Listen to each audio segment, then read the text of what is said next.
Thursday Night Tailgate, where the spotlight is always on the positive. Tune in Thursday night from 8 to 10 p.m. Eastern Time to hear your favorite NFL legends, players, and coaches sharing their stories. Now back to Chris and Bob. I wouldn't joke about anything else that happens here tonight. All right, now back with us here on Thursday Night Tailgate is four-time All-Star pitcher Tommy John. Let me give you a little background on Tommy. He is from Terre Haute, Indiana, made his major league debut in 1963 with the Cleveland Indians. Pitched in the big leagues from 63 to 1989 for the Indians, White Sox, Dodgers, Yankees, Angels, and A's. Over that time, he won 288 games, which still ranks him 26th all-time, and he's 7th all-time among left-handed starting pitchers. He had a career ERA of 3.34, led the league in shutouts 3 times in 1966, 67, and 80, led the league in assists by a pitcher twice and fielding percentage 5 times, selected to the All-Star game 4 times. 1976, he won the Hutch Award, which was given annually to the player who best exemplifies fighting spirit and competitive desire. 1989, he won the Lou Gehrig Award for character and integrity, both on and off the field. And like you heard us talking about at the top of the show, here is something that's never going to get done again. 1979 and 1980, Tommy won a combined 43 games, started 73 games over those 2 seasons, completed 33 of them. And we're excited he is back with us tonight here on Thursday Night Tailgate. Hey, Tommy, Chris, and Bob here. Thanks for coming back Tommy. on the show. Thank you for having me. It's a pleasure.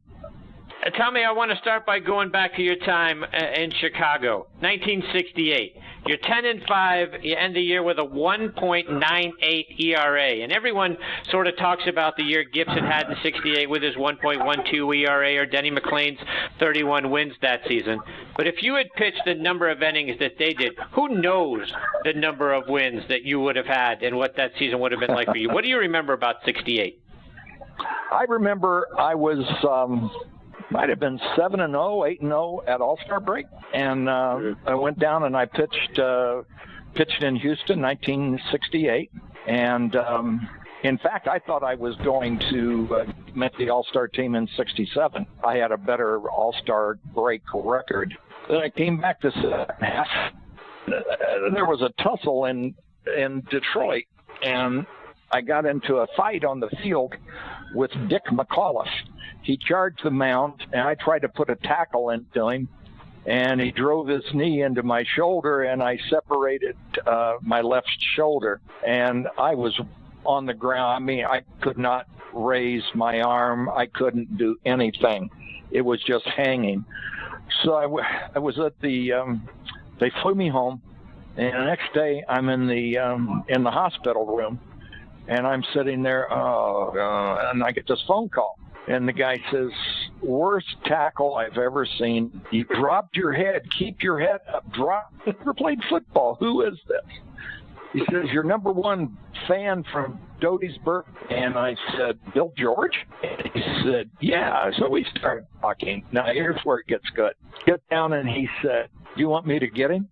And I said, what? He said, Obradovich and I will find out where they go drink. He and I will go in there. We'll pick a fight with him. We'll kick his ass. And I said, no. I don't want to do that. That sounds like something the mafia would do. But Bill George was going to hunt out Dick McAuliffe and kick his butt for me.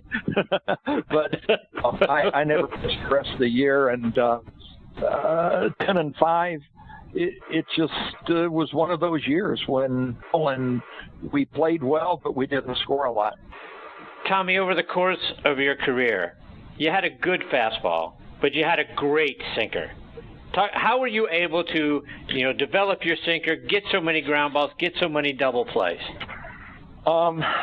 I started with baseball in 1961, and I retired in 1989. I threw 2 pitches all those years. I threw a fastball.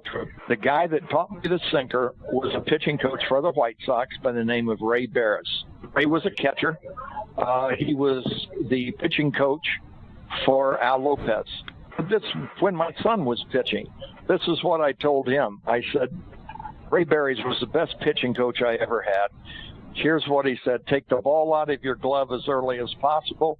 When your front foot hits, your arm wants to be up ready to throw the ball. You throw the ball from high to low. and it'll come out and it'll sink.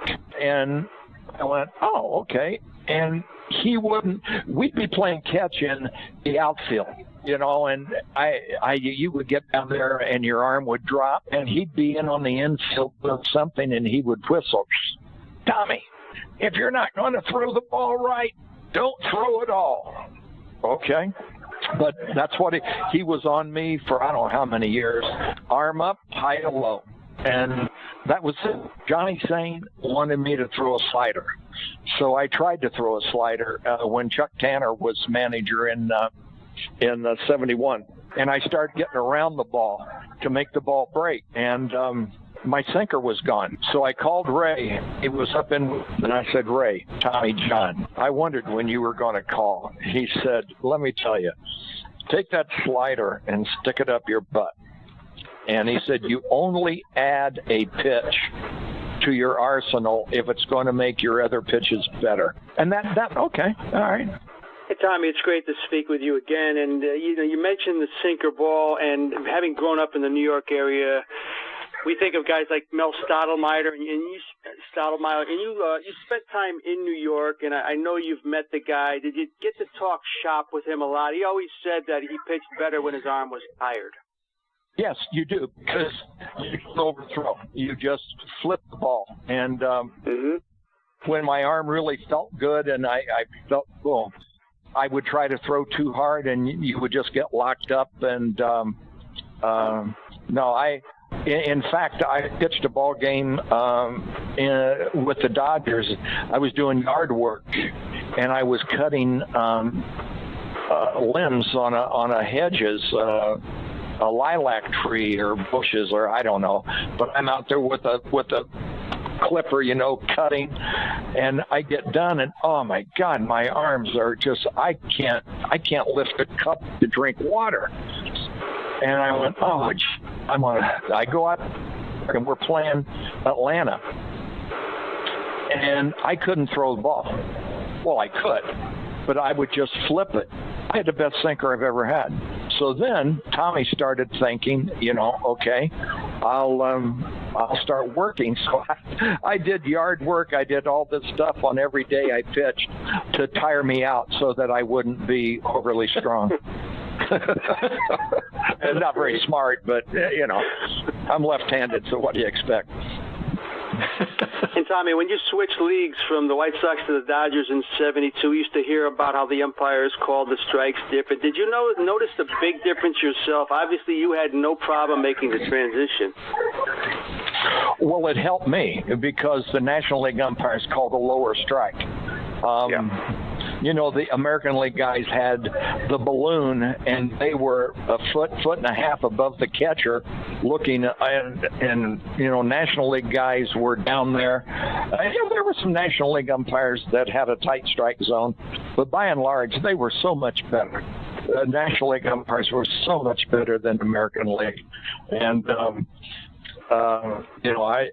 pitch on Kibler and guys like that. What a pleasure it was. Tommy, like I mentioned in your intro, and Bob and I discussed this a little bit at the top of the show as well, your 1979-1980 seasons were something we'll never see again, particularly the 33 complete games that you pitched over that stretch. And that was, your surgery was back in '74, so those complete games were well after all of that. So do you think, should starting pitchers be throwing more innings? Is it actually good to help them develop more arm strength, to have them pitch more innings, or are teams right to be more cautious? Well, I know why the teams are doing it. It's called money. They don't want their pitchers to get hurt, so they don't pitch them. It's like running a marathon. If you're trying to run in the New York Marathon, and instead of training to run 26 miles, you're running 100-yard sprints. Okay, you're going to be good. 100 yards, 300 yards. Then you're going to start getting tired. But if you train the way you should to run long distance, you won't get tired. And pitching is the same way. You train to pitch innings. Now, guys, when I coached and managed in the minor leagues, I could not believe some of the things that these pitchers would tell me. Tommy, before we let you go, let our listeners know, what are you doing now?